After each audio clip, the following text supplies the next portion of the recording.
Hello, everybody, and welcome to Future Proofing Your Curricular Products. This is our team. You'll learn more about them in a bit. And now I'm going to share the presentation so we can get started. We have so much to share with you.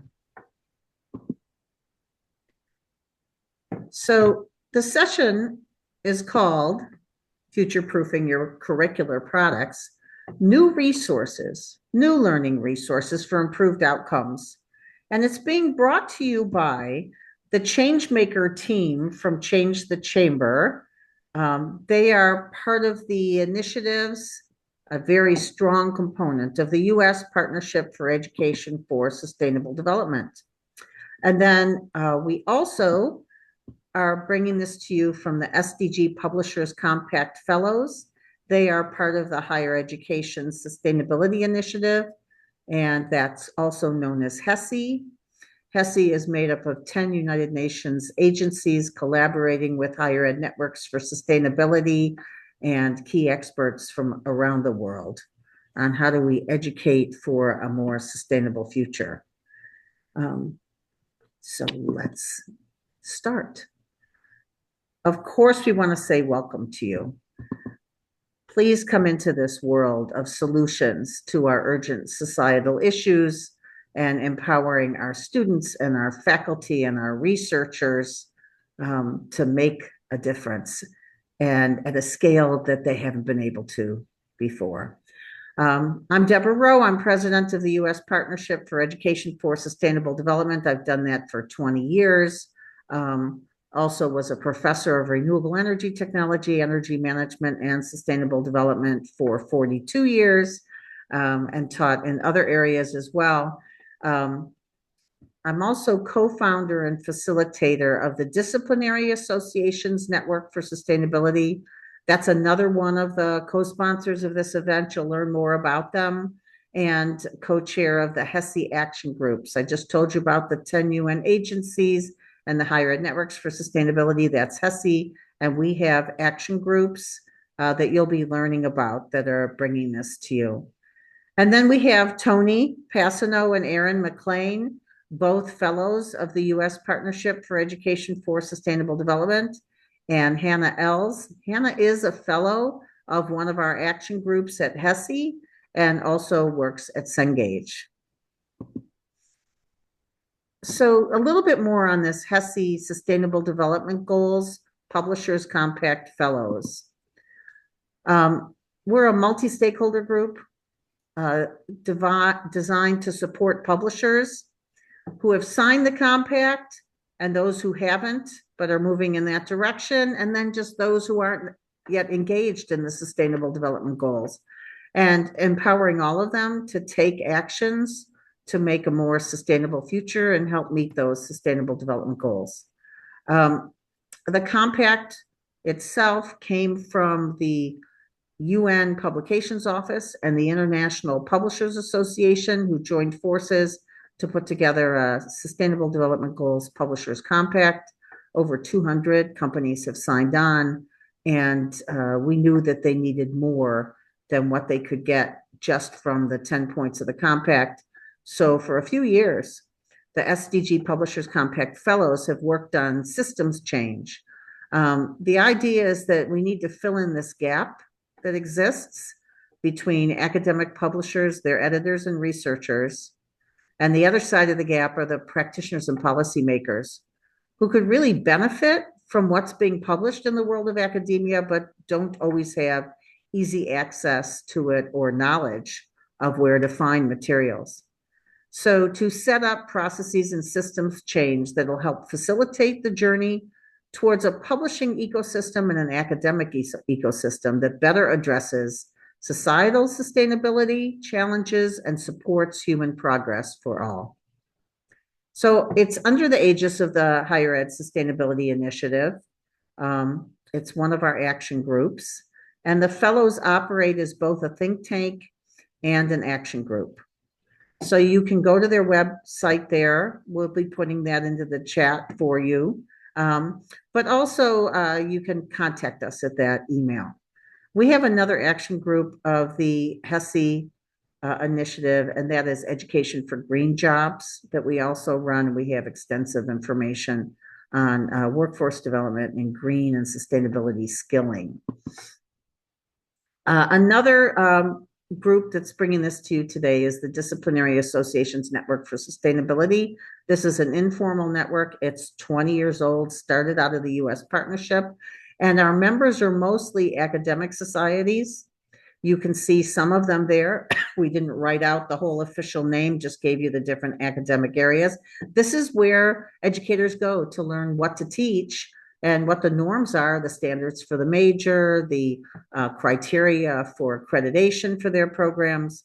And we also have members from technical education, community colleges, TVETs, and university networks.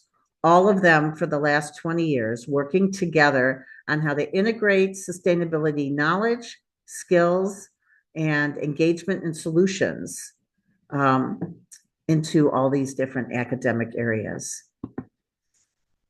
So we are here with you today to talk about getting sustainability materials into textbooks, online learning materials, other learning materials, and research. We've done this before. In fact, the DANS group, the one I just showed you with all the academic societies, we've had a call to action for many years. And then we've also worked with others, as you'll see right now. So the goal, again, to teach and empower students to help achieve an inclusive transition to a sustainable future. We have too much going on where students are getting doomed and gloomed, and we need to help them to build the skills so they can engage in solutions in all of their adult roles. How have we done this? In collaboration with many, here are some examples: the United States Department of Energy and the United States Department of Education, with ministers from over 100 countries and a variety of convenings, and the academic societies, as I've already mentioned. We brought together publishers, shared resources, and then met with authors and publishing staff to get it integrated into the materials that our educators and students use. This integrated content happened in a variety of topics successfully. Sustainable economies, and not just inside of economics classes, sustainable economies, sustainable societies, sustainable business. Behavior change is a big topic related to the Sustainable Development Goals, and then some of the technical areas, like we got it into the best-selling textbooks for heat pumps, energy efficiency, renewable energies. So that was in construction, architectural and engineering design, HVAC, etc., as well as these other academic topics like business, economics, psychology, sociology, even the humanities that can bring forth the visions and the artistry and the literature that helps us all understand the possibilities for humans and how we can engage in it. So all of this into the textbooks and the learning materials. I want to just call out that we've seen a lot of students who graduate who are not literate. They aren't educated about what we can do and need to do to create economies and societies that are structured for people and the protection of our ecosystems. Some call it people and the planet. So including information on sustainable economies and societies is very important to include all across the curricula, because otherwise people can fall into a sense of that there isn't enough to go around and they have to take from other people and not like other people in order to provide their basic needs. And we know from sustainable economies work that this is not true. So important to include that across topics. And these resources are free and available upon request to you. And we have some links when we meet with you live that we put into the chat that are particularly applicable to your group. So I am now going to hand it over to Tony to tell you about some of the many new open access materials available to you. Tony? Awesome. Thank you so much, Deb. So these materials we're going to learn a little bit more about later today, but they're really skill-based and action-oriented. They came partially inspired by what we were seeing in the field as young adults and other folks who recognize the doom and gloom that exists in our society and want to take action to move through that. And so this training, these materials are a response to that. So Deb, if you could click on a couple times here. They're really skill-based and action-oriented, and they provide the skills, the knowledge to change attitudes and behaviors to create a more sustainable future and help students work through the doom and gloom. We're here to help support you in integrating these materials, similar to how we have in the past integrating other content into textbooks. We're here to support you with these materials as well. It's really to help our students build an identity that they can be change makers in our society and that they can do the kinds of systems level change that we all need in order to solve our urgent societal issues. So the agenda for today, we're going to be talking about trends in the different fields and in the area of publishing educational materials. We're going to be talking about these free resources available to you for creating solutions for educators and students in terms of content and pedagogy, but also this key piece about connecting to policymakers and practitioners. We'll also be highlighting what you do when you use these materials. So we're here to make it easy for you. And so you won't be left behind in these trends. And we'll have discussion when we meet with any of your groups live. We do discussion, but we also want to pose some questions for you in terms of your input and designing your next steps. And to help you think through how we can best help you and share new information with you. We brought in experts from all over the world to create these open access resources. And we want to make sure that you can take full advantage of them in enhancing your products and differentiating your products as well. So think about what other departments and editors as we go through this, other staff people in your company that could benefit. And I know I don't need to say this because we're all professionals, but I also know how tough it can be with all the distractions. So please do not be distracted during the meeting by your email or phone. You will miss key information, so be present with us. And when we meet with you in person, we want to be able to do those interactions that are going to be so useful for you. So So, why now? This yes. is something that we're asking here today. And I talked about it a little bit earlier, but we're seeing this need that many students are overwhelmed by societal problems related to the economy, climate change, and other SDG related issues. Simultaneously, we're seeing a trend to include learning materials, the content, assignments, and assessments that help students to be real problem solvers with empowered agency and other key skills. These are the kinds of skills that help students create a better world in their adult roles as consumers, as investors, as workers and community members. And they're really the same skills that help them build good careers. Also, in addition to this trend, we're seeing more and more coverage of content on climate change and other societal issues and solutions engagement across the curricula. So why here? What are we doing here? So we know that academic societies, educators, and students have been calling for these materials to address our urgent societal issues.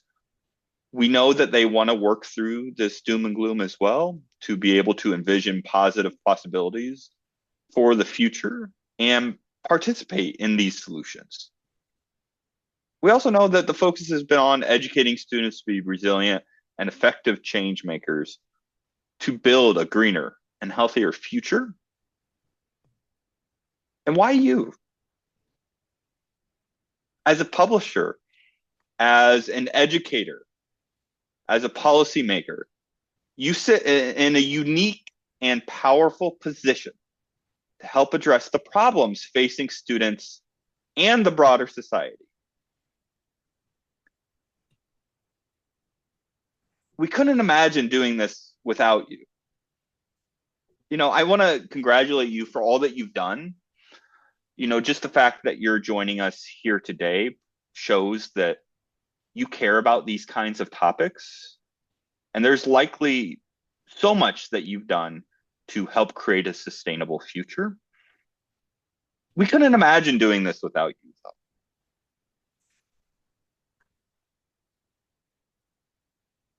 So we're interested in understanding and ask you to think about these questions. And then when we do follow up with you, we'll want to hear your thoughts. What are your plans at this point to deepen your integration of sustainability into the products? And what barriers and challenges are you facing and are hindering your progress?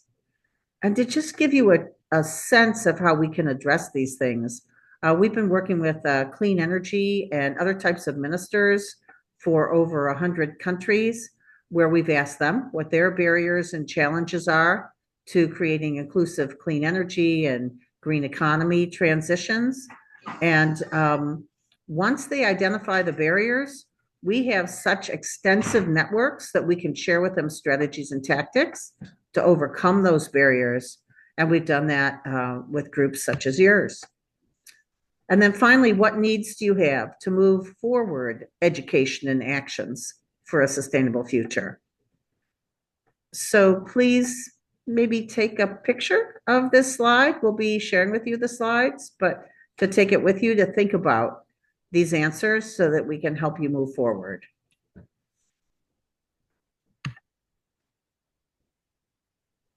Are you sometimes caught up in doom and gloom? That is perfectly understandable. You're probably tired of hearing it, but we live in unprecedented times, and what we want to do right now here is to create a space where you can be open about your challenges, your feelings on the environment, and other pressing current events. Just like we need to make space for students to feel their emotions, we also want you to have the space to do the same here. To take a moment, acknowledge your feelings, and then start to make a plan right here to act for large positive outcomes. You can help make the world a better place by empowering change making with our support. As we share the rest of this presentation today, think to yourself, what can I do? And one of the big things that many of you can do is influence your products. So not just thinking about what you as an individual can do, think about how you can have this greater influence in your products and in your professional lives. I remember the first time I was teaching psychology, and I remember the first time that I contacted one of the best-selling authors of one of the Intro to Psychology textbooks and brought up this topic of how can students help make the world a better place. And he said, "Oh, I'm so glad that you brought that up because I am building that in as a theme into my textbook." And we shared materials and ideas. And it just felt so great to be able to impact so many hundreds of thousands of students literally each year by embedding it in. So you can do this too. So one of the things that we suggest is to make this as a theme in courses, to use it as a guiding theme and a motivating theme for the students. And, in some political settings now, maybe you can't talk about certain topics, which is really a shame, and we hope that changes soon. But you can put it in words that nobody will be able to ban or disagree with or cause issues with.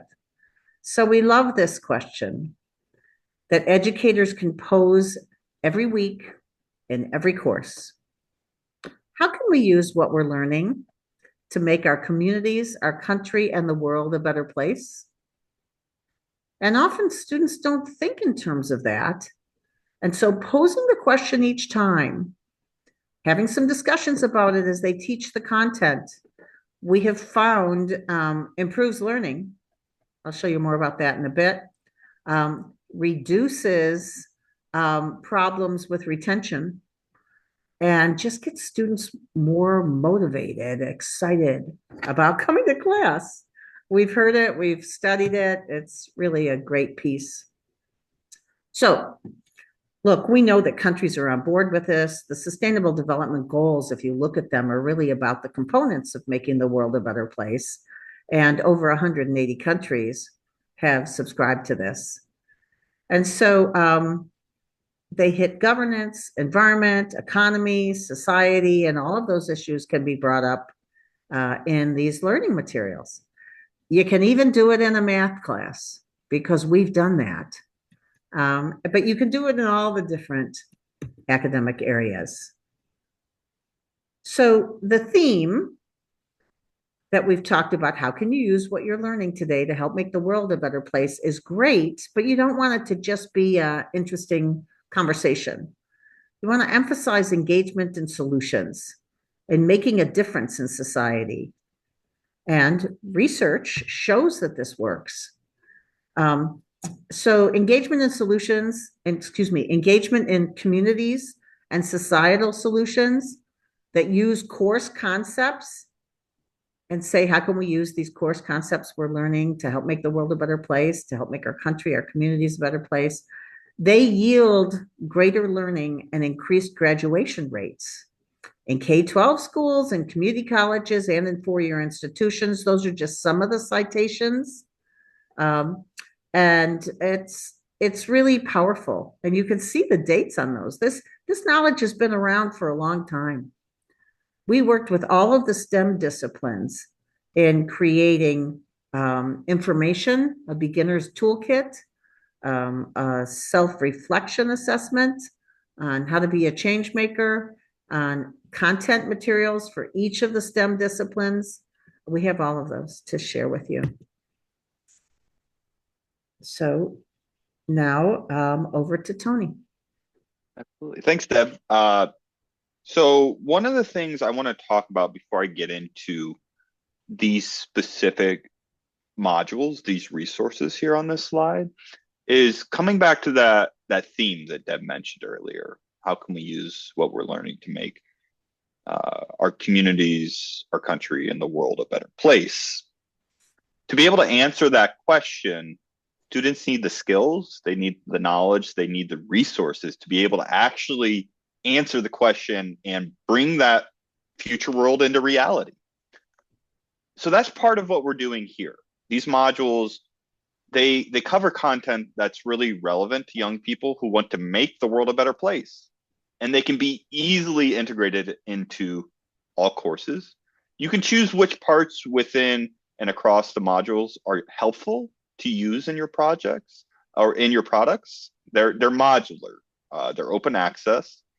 And these training modules, they were designed not just to give students the skills to make the world a better place, but oftentimes these skills are the same skills that they need to improve their quality of living, to the career skills that they need to be successful in the 21st century. So we've got these different modules here. I'll quickly talk through them here, but you can learn more by visiting some of the links we will share. So we have the change makers, ordinary people making extraordinary impact. This is what Deb was talking about earlier in cultivating that self-concept as a change maker. So in this module, you really think about your identity and who you are and the kind of impact that you want to have in the world. We have the allyship module. This really looks at your role as a change maker and how you show up with groups that are different than your own, the one you work with. These are the kinds of skills that can be used to work across difference, whatever that difference might be. We have the Building the Dream module. This is where students create positive scenarios for the future. They create a sort of roadmap for bringing that future into reality. We have the Coalitions and Collaborations module, the power of relationships. Those soft skills are so important right now. And Some of these soft skills are talked about throughout the training, but especially here in the coalitions and collaborations module. We talk about things like conflict management, emotional intelligence, emotional maturity. These kinds of skills aren't going anywhere, and students need these things. We have the systemic change module. This is about taking action to create a better future.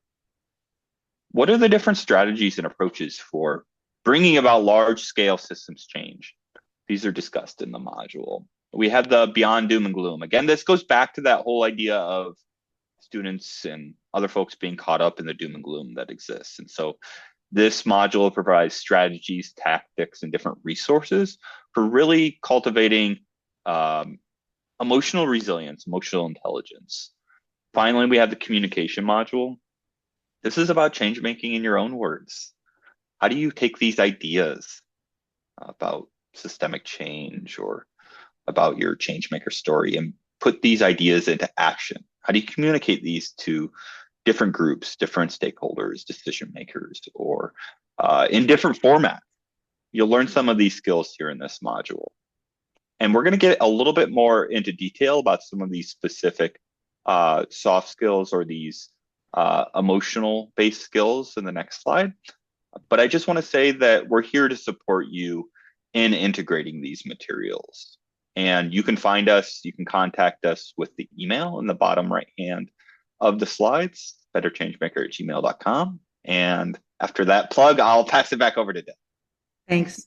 Yeah, so just a short period of time here on this important subset of building those coping and relationship, teamwork, resilience skills. You can use them at home as well as at your own work, but also for the products. And I know from all these years of teaching psychology, 28 years of teaching psychology, in addition to the things I named before, and corporate sustainability and campus sustainability, we know that the number one indicator of happiness in life from psychology research has been pointing to the quality of your personal relationships. We know how important relationship skills are in the workplace. We know how important they are in building coalitions for effective change. So it is important to include these and not just be quoting content and studies as students learn.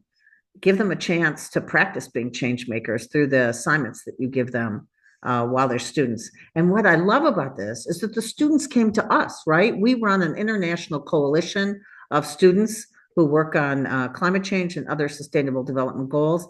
And they were the ones who said to us, we are so tired of just courses with content, without giving us the skills we need to be change makers. And that's when we went and got this grant funded, open access. And this is just one of the many sets of materials that we have. We have whole collections that are open access that you can use that'll help make your products come alive with this and your teaching and education for educators. So reframing, for example, is one of my favorites, that when you have something happen to you, you will tend to have a certain perspective on it, and then you get a certain feeling about it. And if you can change that perspective, you can change the feeling. So very simple example, a student doesn't do well on a project. They think to themselves, this is terrible, I'm a failure. And that feels really icky, right? It feels really bad. So if they can reframe and do, you know what, I can learn from this. A failure is just an opportunity to learn and use it in their next project. They move to more hopeful feelings, more engagement in their learning. Let's take this doom and gloom example that we've had going on, where students get apathetic because they're so doomed and gloomed about our societal issues. And by learning the content from a frame of positive scenarios for the future and positive possibilities, they reframe. They can say, you know what, we're a young species and we are learning possibilities for improvement. And those feelings move to be more hopeful and proactive instead of apathetic. You know, there's also this whole piece of self-care. If you have a lot of things going on in society that are against your values or that are just sad and disaster related, and we're getting more of those recently, then you need to do the self-care. You need to be as passionate about taking care of yourself as you are about the societal issues you care about and the other issues in your life. So stay teaching students to stay playful and to allow joy. It's not about waiting for the rain to stop before dancing. It's about learning how to dance in the rain. And these emotional coping skills are just really key. And it's easy to put them in when you're doing examples. We'll get to that in a little bit, or when doing major course concepts. Effective listening skills are so key. Instead of jumping to defensiveness and anger, to be able to start with understanding, find the common ground. It's also some of the components of conflict resolution skills that are relatively easy to teach and so empowering for students. So the whole area of emotional intelligence is key. A little bit more on this. We have materials that I won't go into on what are the ABCs of breaking a bad habit. So empowering to students and to many educators and staff people when they learn it. And then how can you be thriving in the face of uncertainty, thriving in your work, thriving in your family, thriving in your communities. So those are important skills also to share. These and other skills tied to empowering people so that they can participate, see themselves as a change maker. Because you can ask yourself, how can I be a change maker more than I am now? Because I'm sure many of you already are. The good news is when you're a change maker, it feels great, even in the face of bad things going on. So using this useful theme in every course, how can you use what you are learning to help make a better society? It's so fun to see how it fits into every area. And here's just some of the examples, and also where the changemaker materials come in, and then all these other resources we have that we don't have time to talk about today. And I don't have time to go through all of these, but you're going to get these slides. You can look at it and recognize they're just examples. So we have already looked at how to put these into, or have successfully put them into already, intro courses in psychology, social psychology, lifespan development, etc. I'm not going to read the whole thing out to you, but it's so easy to do once you understand. Like a little example, you got to teach operant conditioning, classical conditioning anyway. It's so easy to use examples from how do we change energy behaviors so that we can be less polluting. And that's just one of dozens and dozens of examples. I've been training faculty in universities for about 15 years. And so they would go ahead and create it. I have an exercise where within 7 minutes they go, oh, now I can see how I can integrate this in, versus before where they were like, oh, I've got too much content to teach. But we can't go out and do professional development training for faculty, for educators all over the world. So putting it into the learning materials is key. And you can see we've done it with physics, biology, and chemistry, and with economics.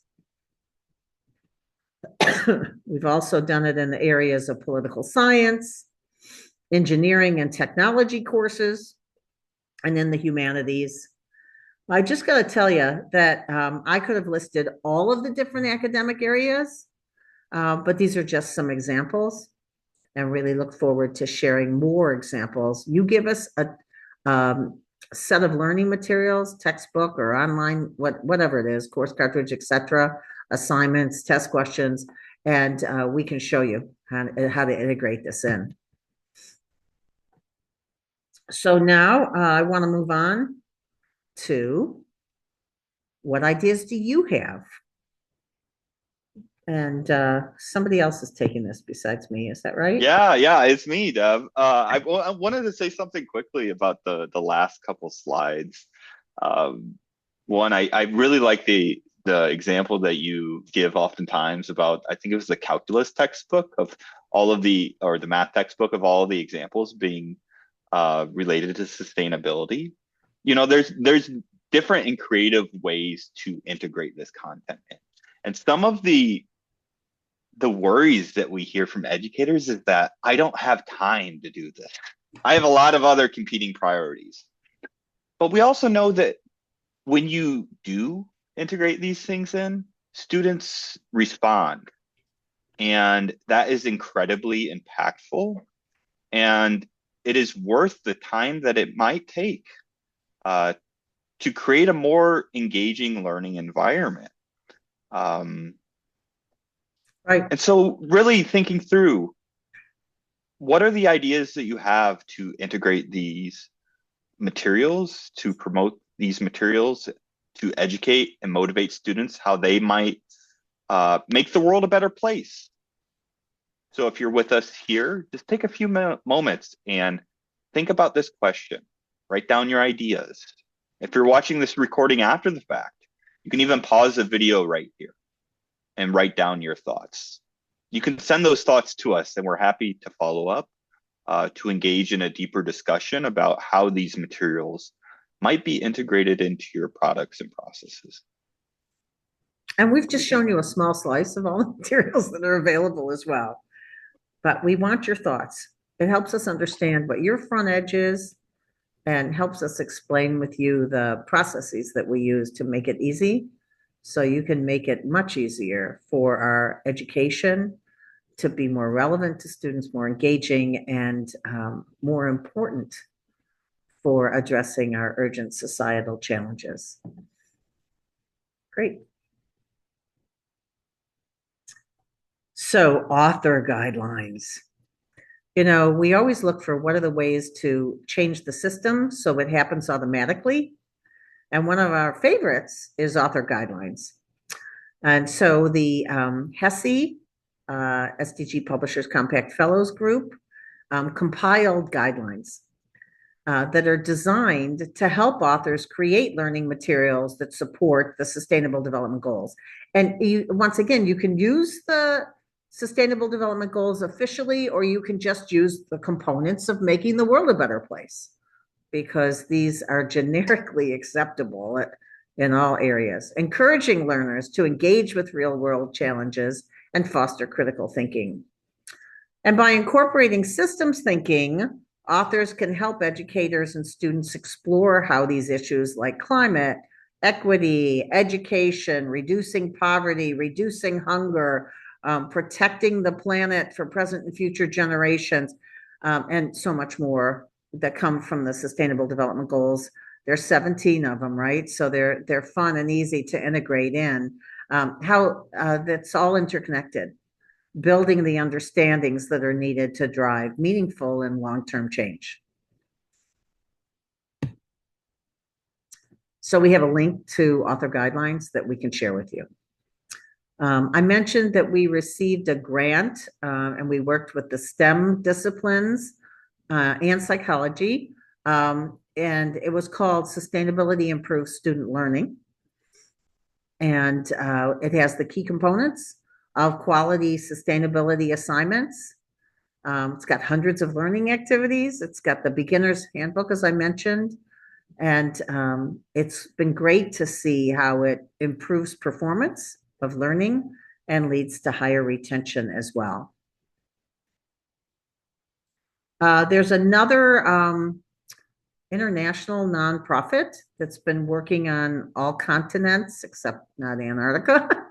And they have a model for how you engage with local communities to improve quality of life, actually build wealth for all involved.